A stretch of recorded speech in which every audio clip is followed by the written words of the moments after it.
I'm Jen Ramsey. I'm the National Marketing and Communication Manager for 1800RESPECT. So before I start today, I'd like to acknowledge the traditional custodians of the land on which we're meeting today, the Wurundjeri people of the Kulin Nation, and to pay my respects to the elders past, present and emerging. I'd also like to acknowledge today that we are talking about domestic and family violence. So if this brings up anything for you today, please feel free just to take a break, or there's a number you can call.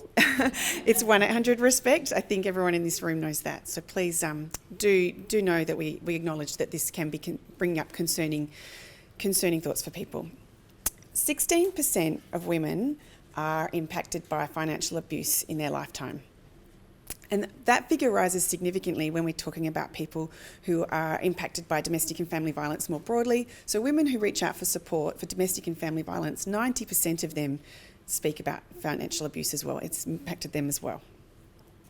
1800RESPECT, everyone knows here, is the National Domestic and Family Violence Support Service. And it includes counselling, information and referrals.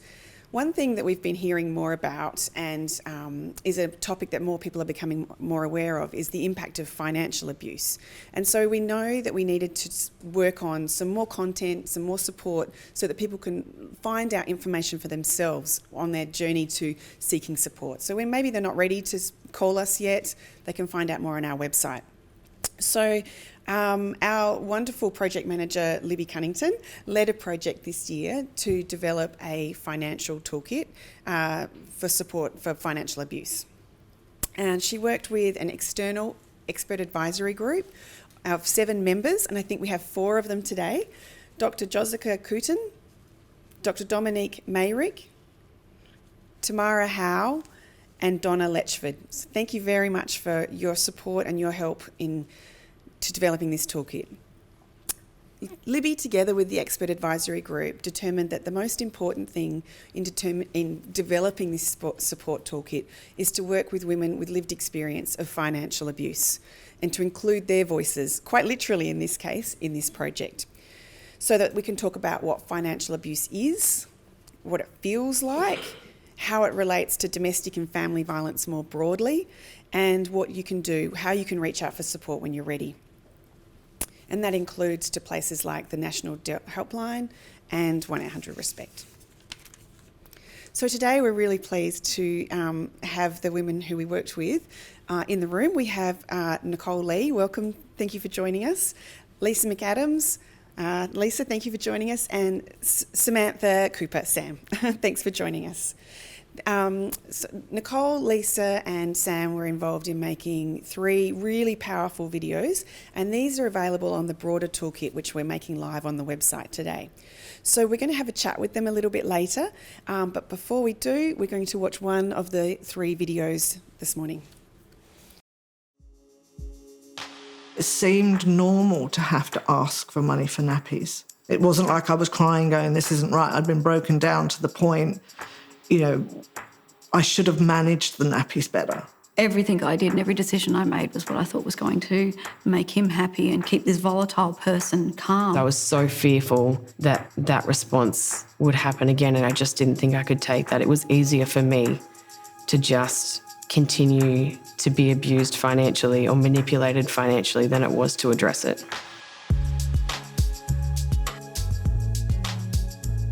So the different forms of abuse usually kind of go hand in hand, and there's not usually just one without another form as well. Physically, mentally, emotionally, verbally abuse. I always say all of those abuses are the cage, but the financial abuse is the padlock. So when we first met, he was really nice and charming and funny, and we got along really well. He was confident and charismatic and friendly and went over and above and just set this fairy tale scene right from the beginning. So it went from a couple of first dates to within a few weeks he'd moved in, and then not long after that we were pregnant. From somebody I just met to the most important person in my life was quick, really quick. And then I wasn't buying a house. We were going to buy a bigger house together because if we put all our money together. So I'm like, property's cheap at the moment. That does make sense because we can make bigger mortgage payments. And the next thing I know, within a couple of years, I've got this mortgage that I can't afford on my own. About 4 weeks in, there was really subtle changes. in behaviour. And it was things like, up to 10 phone calls a day, just calling to check in and say hi, or finding out who I was with or what I was doing or what time I worked. Looking back on it now, you go, well, that was the start. We both lived with disability and we both relied on that for an income. I wasn't really great with technology, so he came in and he had a computer and it's like, oh, I can do all of this, I understand it all, leave it to me. He took over paying bills as everything sort of shifted to online, and it kept getting put on me that I wasn't clever enough or I wasn't smart enough to understand that technology or how the internet worked or how to pay a bill online. All the loans would go in my name. So that, apart from mortgage, everything was in my name, so there was no harm to him if they didn't get paid. And it was things like, your account is the only account with money going into it regularly. We'll have all of our direct debits coming out of your account. We'll have the rent coming out of your account. We'll have bills coming out of your account. Everything is in my name. The bank we were with would keep sending me letters saying, your balance, and I wasn't earning, I was on zero income at that point, but they would send letters that obviously he opened saying, oh, we can put your limit up to 5,000, we can put it up to 10,000, we can put it up to 15. And he would literally say, sign or starve, your choice. I was in hospital having treatment and it was, not well at all, and I've got a tube up my nose and he comes in with an estate agent with paperwork for me to sign to sell my house. And a really confronting moment, and then he mentions, oh, by the way, I put a deposit on another house. I think there's a couple of things that stopped me from speaking up before I did. Number one, it's easy to pretend it doesn't happen if no one else knows. Number two, I guess I didn't want my family to know because I didn't want them to judge him. What I was probably most scared of is that it would get back to him and what that would mean for me. Once I'd left, it was clear a lot of my friends knew and they were very worried about me and were doing things to help me I was unaware of, but nobody talked to me about it. But it was a different world back then. If you suspect that you're experiencing financial abuse or that someone close to you is, you can call 1800RESPECT. We can link you in to a financial counsellor.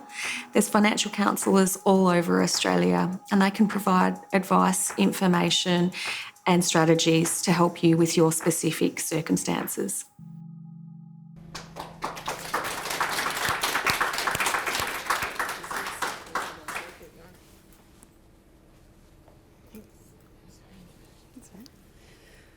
Thank you. Thank you, Nicole and Lisa and Sam, for your part in that. Really special, really powerful video. Thank you also to the Safe Steps Survivor Advocate Program for being involved, to Financial Counselling Australia, to Jono from Big Pictures for filming it, and of course this project was funded by the Australian Government. I'd now like to invite Nicole, Lisa and Sam to join us up the front here, and they're joined today by our amazing Clinical Engagement Manager, Inez Carey, who has also contributed a lot to these videos. So can the four of you please come and join us so we can do some Q&A.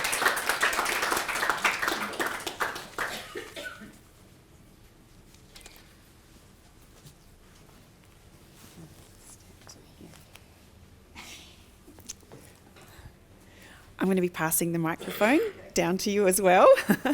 Can you please do that?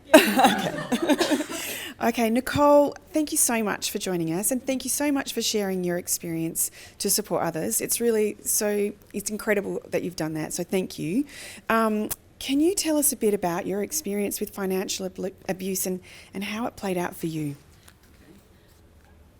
So I guess like what you heard in the video was that, I was forced to sell my house when I was incredibly unwell, and it is really weird talking into a microphone that's not making any noise.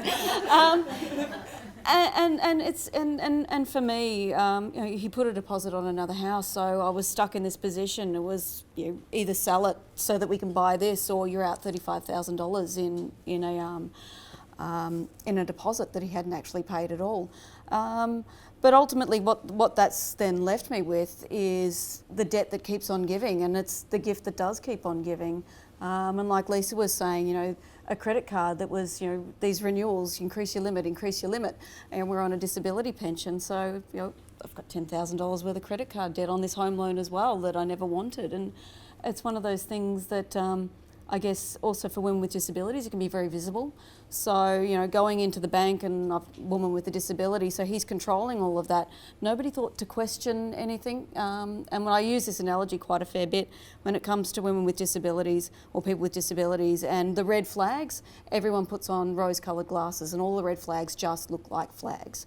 So there was no disability involved. I think the way things played out and the way he was behaving, people would have been concerned and somebody might have said something, somebody might have done something, but because the element of disability was there, they're like, oh, but he's probably just caring for her, rather than actually questioning what that, you know, is this actually in the nature of caring or is he actually just controlling? And I think that's something that across lots of people with a disability that gets sort of forgotten and sidelined in a lot of these things.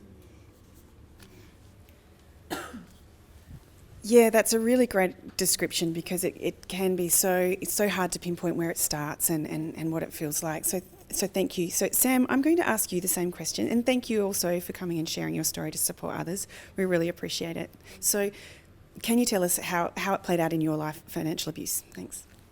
Thank you. Thank you so much for everybody involved in these videos.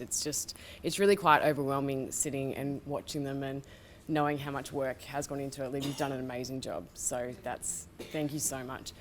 I think my experience was kind of living in this deafening silence all of the time and not really knowing what to say or how to say it or who to say it to. And that was really probably the hardest part, was figuring out where to start. For me, similar, I suppose, to Nick, a lot of what happens is kind of based on you as a woman, but also you in the kind of I think the hardest part for me was that being a woman and being a young woman and being an Aboriginal woman was this really deafening silence, because at what point do you figure out whether or not it's because she's a woman or because she has a disability or because she's Aboriginal? At what point is that normal? So for me, ending up in a position where I was really unsure about where to turn started with really subtle things. Absolutely. Absolutely, yeah, it was really overwhelming. But I think coming out of it now, when you look back, it's easy to see where it started, and when you're in it, it's just blinding. So figuring out how to get help was the start of it, but I think resources like this is going to make it so much easier for everybody, not just for women and not just for Aboriginal women or women with disabilities, for everybody. So thank you. Thanks, Sam. I think what you're saying with finding the words to talk about it was that's really, I think, rings true for a lot of people. And so, yeah, providing your words is going to help other people to tell their stories, which is great. Thank you. Lisa, I know you worked in a corporate environment in the financial sector. What do you think this demonstrates that this can happen to anyone? It doesn't matter about your financial literacy, it's more than that. Can you tell us a bit about that? Yeah, but before I answer, financial literacy is important for everybody, man, woman, child, but it will not make you immune. I was responsible for $500 million in revenue, and I had the equivalent in today's term of 200 million sterling in client accounts. Could manage them, no problem, but he had me convinced that I best not manage the bills because I wasn't really capable. And I come from the other end. Surely I should have known better. I was frightened because who would believe that I'd been financially controlled? I was the boss. I was the people that no one wanted me walking in the office because I knew the numbers. Yet at home I couldn't manage it. How did I end up? I mean, I always say if I'd have left with nothing, that would have been really good, because you leave with a minus nothing that you can't even look at. It's overwhelming. And it took me 2 years after I'd left him to come to I was no longer a high income earner. These debts were unmanageable. I was never going to manage them. But I came from that, I'd had this career. I knew about money, but what I want to get from my story, I want women to get, you can understand money, you can, and the whole talk, and I do financial literacy, everybody go and check your literacy.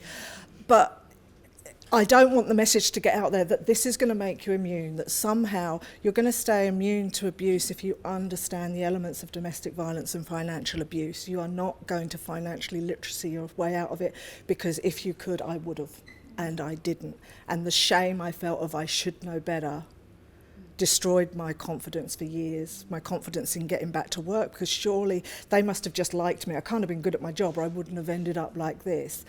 But the more you understand about, and I'm presuming it's the same, the further out you are, you go from, I'm so pathetic, I'm so useless, to, wow, I managed all that and I'm still here. But that takes time, and I'm hoping videos like that shorten that time for other women and children and anyone going through it. Actually, Lisa, I'll ask you another one. I mean, we're in a corporate building right now and you're working in the corporate sector. What can corporations do and employers do to support women impacted by financial abuse, or more broadly, domestic and family violence?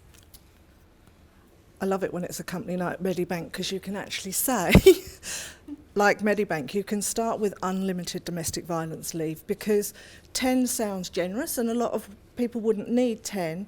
But if you're on 9.5 with 3 court dates, how much more stress do you have to choose? Do I go and see my children's teacher? Do I go to the police? Do I see my lawyer? So unlimited, and the research says from companies I've worked with that changed to unlimited, people are taking less. Because they're not, I better get this done before I run out of leave. They're more relaxed. So that's one of them. And the other thing that I suggest to clients I work with is something called working leave. Because you can take that leave, but any controlling man is going to know you weren't at work, especially in the days of phones being bugged. And you can't take the bug out. People say, oh, check your phone for bugs. You're not going to take the bug out of the phone and go home. That's a ridiculous assumption. But if you're just at work and you're given a phone and a computer and a room where you can just make all the calls, phone your family, your friends, and say, look, I can only talk now. Don't text me about it. And you can set up codes with your family, like, have you tried Domino's pizza? And they know that saying, I like cheese is I'm fine. I hate pepperoni is come help.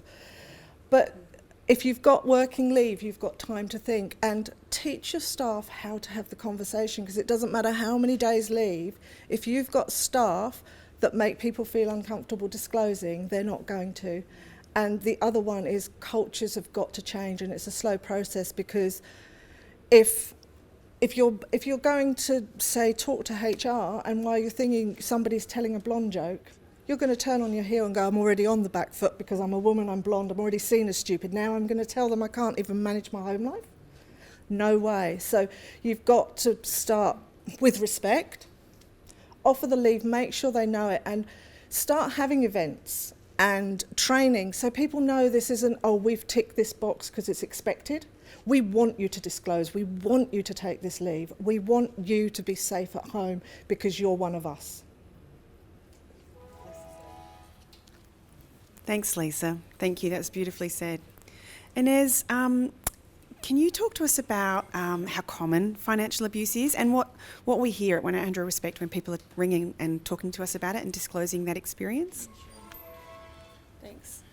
I might also just add to Lisa's point, Medibank has also done financial literacy courses for female employees, so I really second everything you just said about what corporations can do, or corporates can do. In terms of 1800RESPECT, everything that Sammy, Lisa and Nick talked about is something that we hear all too common. The thing with financial violence or financial abuse is it's probably the most underreported and under-recognised. As everyone said, it's often not until well after you've left the relationship that you're able to look back and see that that was one of the forms of violence and abuse that you were experiencing. And the reason for that is so much about power and control and that systemic design behind controlling your movements, isolating you from family and friends, funds, and financial control or the inability to have access to your own finances absolutely supports the person using violence, controlling your movements and limiting choices and freedoms. So we hear a lot about, Lisa mentioned, having to ask for nappies. So people report to us that they're not given enough money to buy basic groceries for themselves and their children. And when they do come home with grocery shopping, every choice that they've made is pulled out of the bag and questioned, it always turns into an argument. So they're always preparing while they're shopping about what they're going to say about their choices. Things like not having access to transport, so either not enough petrol in the car and no funds to be able to fill up the tank, or no access to public transport. We often hear things, it starts often early, particularly for mothers around not being able to access school events, like they either can't get there or there's a $5 fee involved, which they can't afford. They're the kind of things that we hear about. And I think it's so important that these videos talk about all the different kinds of examples, because we do hear about them. And it's not until women hear that, that's happened to me too, that we realise just how common it is. Yeah, so thank you. I really, really appreciate everything that you contributed. Thanks. I have more questions, but maybe we could ask anyone in the room if they would like to ask anything of Inez or Nicole or Lisa or Sam today.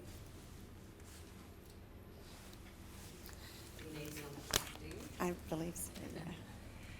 Hello ladies, my name's Satish. I'm from Radio 3KND. We're an Aboriginal broadcaster, particularly obviously very connected to Sammy's story, and we have a lot of listeners who will be, I think, thrilled to see you represent. Obviously there's a lot of abuse in communities. Financial abuse is one of them. My question is not specifically for you. I guess it's, we're talking about sort of the immediate, like the situation that you guys have all been in and you've sort of faced, which was we've had, you've got the debt in your name and all this sort of stuff, and getting yourselves out of that situation. How would 1800 Respect support, particularly the women who have gotten out of the situation but are still continuing to have financial abuse, particularly through things like child support? I don't know if anyone's gone through that, but it's definitely one of those things that even with child support collecting, they are very bound by laws that they can and can't act upon. So there's another way of women being controlled. What would you say, or what sort of support would you offer for that? Thanks. So I'll hand this one to Inez first, and then perhaps anyone can talk about their experience as well. Thank you. It's a great question, and you're right, it's so common. So one of the things that we do is we have partnered with and work really closely with Financial Counselling Australia. So in every part of Australia, at a community organisation, there'll be a financial counsellor. So they're different from a financial advisor, but they can talk you through, like I mentioned in the video, the specifics of your circumstances and help you to advocate and navigate those systems that are confusing for anyone, but particularly when you've got debt or you've been limited in your access to those support agencies. The other thing that we do obviously is provide specialist counselling. So we've got one of our partners at Safe Steps in the room today, because while there's the financial abuse, there's so much around the psychological abuse and emotional abuse that can last for years after you've left the relationship, not just while you're in it or while you're leaving. So it's really important that we're looking after, head, heart, body, soul and your family. So being able to speak to a counsellor. We also work closely with sector colleagues like Thriving Communities Australia. So they work with corporates like Medibank, like the big banks, like utility companies, to educate those organisations and staff around how they can develop programs to support anyone who's experiencing domestic and family violence, but particularly financial abuse. Yes, we can do all of that, and we can also link people into their local domestic and family violence support service. So there'll be one in every region of Australia, and they'll know about financial aid, packages that are in their community, and what state and territory legislation they might be able to access in terms of their experiences. So yeah, they're the kinds of things that we can support with. Do you want to? I maybe just touch on the fact that, when you've got women outside of the workforce that are experiencing violence, that are living on Centrelink payments and things, and how much more difficult that is. And I know from a lot of the services that I received, and as you said, being able to call the 1800RESPECT and finding where is your local family violence service, and especially within Victoria with the Orange Door locations that are opening up, and if you live in one of those areas, how much more supported somebody gets versus having to hunt for services.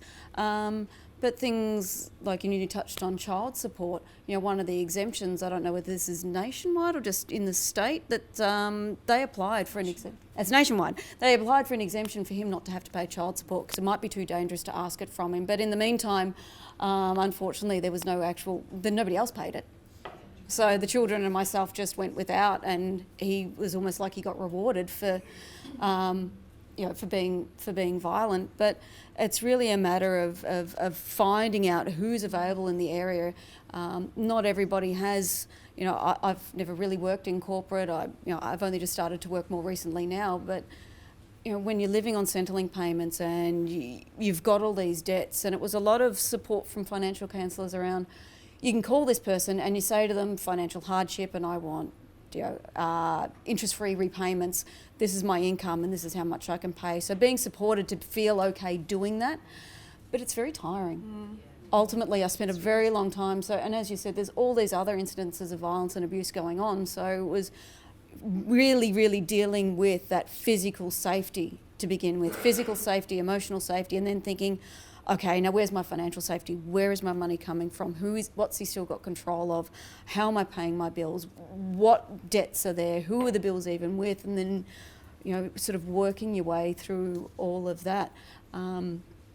But as you said, sort of outside of the corporate sector and outside of a workplace, it's really leaning on those family violence services to come in and support women to food vouchers, the flexible support packages we've got in Victoria for women with a disability, the Family Violence Disability Initiative package, which is funds that people can access straight away to keep themselves running and going whilst you make your way through what is essentially your life being turned upside down. For me, it had to be a complete, because I was in corporate, it was a good job, I had savings, I had a definite plan. I turned down holidays because I was going to have my house paid off by 45 at the latest. And I've had to really change my thinking. How do I live the best life today? And sometimes that is without money, isn't it? Sometimes you just have to say it. And I think people don't understand the long-term impact. And I am a hard worker, but when you've got small children and you're dealing with all this trauma, that is hard work. Getting yourself better, getting your children better, all of it is hard work. And when I was young, I had 3 jobs. I was lucky. I started my first business in 2009 because I was the only person that would employ me, because I got a job, my beautiful daughter got sick, then my son got sick. He said, you take 1 more day's leave, you're out. But you say to daycare, could you take my really sick child today because I'm going to get the sack? The answer is no. So I lost that job. And in the end, I was the only person that would employ me. And people don't take that. They think you leave and then there's a magic button where you go, oh, look, all my money's back. And it's not. And like you say, just finding the services and sometimes you're like, it starts to sort itself out. And then, like, for myself personally, I've been really sick, so I've taken 10 steps backwards. And you say, I don't know if I'm not too tired to do this again, but you can't be. That's the thing as well, is trauma has huge impacts on people, and the impact on your energy levels and fatigue cannot be underestimated. And from every single person I've known that has been through this, they have quite complex fatigue going on and just can't engage in full-time work in the traditional way. Being able to access flexible working arrangements or even part-time work. I know a lot of women who've had to go down from full-time to part-time just to deal with just fatigue, being tired all the time. And I'm 5 years out and it's not getting any better. Well, I'm 13 years out, so sorry, Nick. Damn. encouraging, sorry, darling. But for me, like, I didn't know this, but women that have been through long-term abuse are way more likely to have autoimmune diseases. I'm quite greedy, I've got 3 of them. And when you say I'm sick, you can see everyone going, oh, she's got PTSD, she's got depression. Yeah, hands up, I have, but there's all these other health implications. And if I could, I would just sort myself out. And it took me a long time, I don't know, just to be gentle with myself. And do you know what, I'm doing my best. But it's a long road back. And I've gone from having these plans for the future and super, like, who can think about super? That's just, I'll worry about that when I get there. But you go in, how do I get through the next month? And it completely changes. And the sad thing is you get used to living like that, don't you? You do. Thank you. Thank you. Does anyone have any other questions? Fortunately, Libby has prepared me and I have one. Nicole, we talked about today finding the words to start a conversation. Could you talk to me about the words to start a conversation, either if you're experiencing financial abuse and how to get support, or if you're worried about someone else and perhaps what you could ask them? Okay. Well, with myself, I don't know whether at the time I really had the words to articulate what was going on. I know at one point in a meeting with the bank manager to get a loan for a house that we really couldn't afford, and pushing back and just saying, no, I don't want a joint bank account with this person. But then the bank manager pushing me, well, why don't you want it? This is a smart idea. You should listen to your husband. So, when somebody's saying to you, no, I'm not comfortable with this, that people actually responding and sitting back and going, okay, well, she seems pretty determined about this. What else is going on here? But I think with friends and family that are seeing what's going on, it's just really no judgment, putting that aside, no judgment, and just sitting with someone and going, and even if you're worried about someone, just say, I'm actually really worried about you right now. I'm a little concerned. What's going on? I'm here to listen whenever you're ready, but I just wanted to let you know that I'm worried. So the big important thing is that people see what's going on and everybody kind of dances around it and doesn't want to talk about it to you because they don't want to upset you, they don't want to say the wrong thing, but we actually need you to say something to us. We need you to acknowledge what you're seeing because we're seeing it and feeling it, and if everybody else ignores it, then we have all those doubts that come into our mind. Well, maybe it's not as bad as I'm thinking, maybe this isn't actually really happening. And all the gaslighting that he's given you plays into it. You need people to acknowledge what they're seeing. And even if your friends say, no, I'm fine, it's fine, just leave it, I don't want to talk about it. Or no, it's not like that at all. They might say that, but deep down inside, they're taking all of that stuff on board and that stuff builds up. So the more someone says, I'm concerned about what's going on, what's happening with your money, they may push back, but deep down inside, they're taking that in. We need to be hearing those things. Otherwise, we dismiss it, downplay it, and all of those things Lisa said, and then you start feeling, well, hopeless, I'm just no good, maybe I should be better at doing all of these things. When someone else recognises what you're going through, that really reverberates deep inside of us, and all those intrinsic things we've got going on inside, having extrinsic messages telling us, are very, very vital and important. So sitting down with someone and just no judgment, don't expect them to say, yeah, this is happening and I'm going to get out now, but just if you're worried, then just tell someone honestly, respectfully, and openly. Thanks, Nicole. I really appreciate it. Look, today, I guess what I'd like to say now is you can see all of these videos on the Financial Abuse Toolkit, which is available on our website, which has other information as well, and other contact numbers for like the National Debt Helpline and other numbers. So please look at that today and share it with your networks and share the videos. That would really help to spread the word, so thank you. Thank you everyone here today for all the work on the videos and the toolkit and for the interview. Thank you, Cindy, our Auslan interpreter today, thank you. And please stay and join us for a cup of tea. You're welcome to talk to the panel members individually and ask questions, or any of the 1800RESPECT team. Perhaps if any 1800RESPECT team just want to put their hand up. So come and ask us any questions. Thank you.